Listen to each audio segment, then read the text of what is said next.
இன்று உணவு பஞ்சத்தால் தவிக்கும் கால்நடைகள், நாளை காலமாற்றத்தால் உணவு பஞ்சத்தால் தவிக்கப் போகும் மனித இன மக்கள்.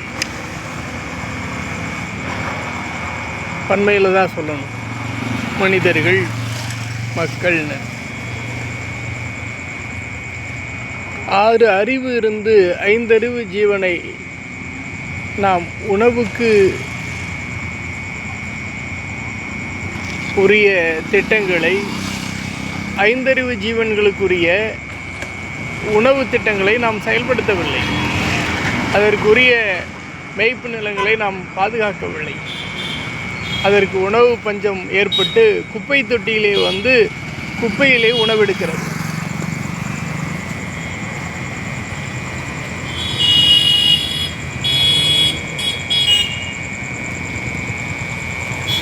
இந்த குப்பை தொட்டி கால்நடைகளுக்கானது மட்டுமல்ல, கால மாற்றத்தால் நாளை மனித சமுதாயத்திற்கும் என்பதை நாம் மறந்துவிடக்கூடாது.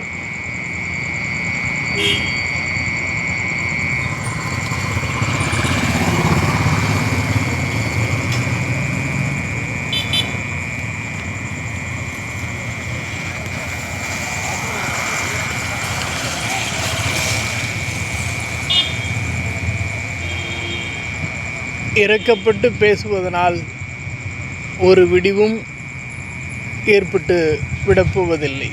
ஆனால் உறக்கப்பட்டு உறங்குகின்ற இந்த மனித சமுதாயத்தை கொஞ்சம் தட்டி எழுப்ப விரும்புகிறேன். எவ்வளவு பசித்திருந்தால் இந்த கால்நடைகள், மனிதனை காட்டிலும் பசி தாங்கக்கூடியவை கால்நடைகள். இந்த கால்நடைகள் எவ்வளவு பசியோடு இருந்தால் இந்த குப்பை தொட்டியிலே தலையை விட்டு கொண்டு உணவை தேடும்.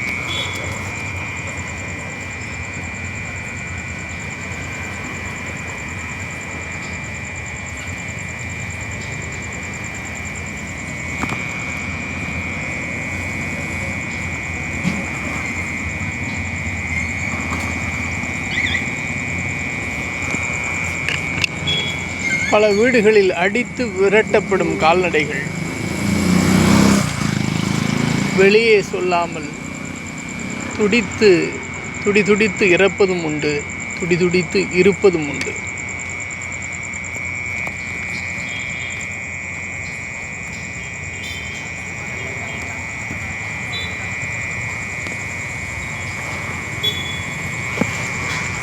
இந்த கால்நடைகளுக்கு டாக்டரேட் படிக்க தெரியாது, முனைவர் பட்டம் வாங்க தெரியாது, முழு நேரம் கல்லூரிக்கு போக தெரியாது, பல்கலைக்கழகத்துக்கு போக தெரியாது. ஆனால் பசின்னு வந்தால் உணவை தேட தெரியும், அது எங்கே இருந்தாலும்.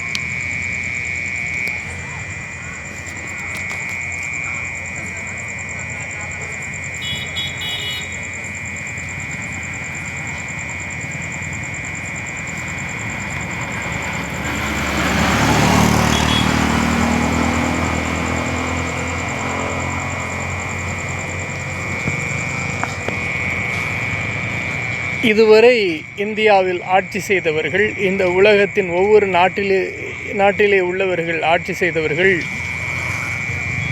கால்நடைகளுக்கான நிரந்தர தீர்வு திட்டங்களை உருவாக்கி தரவில்லை. வருங்காலத்தில் நான் செய்கிறேன், நாம் செய்வோம், நான் வழிகாட்டுகின்றேன்,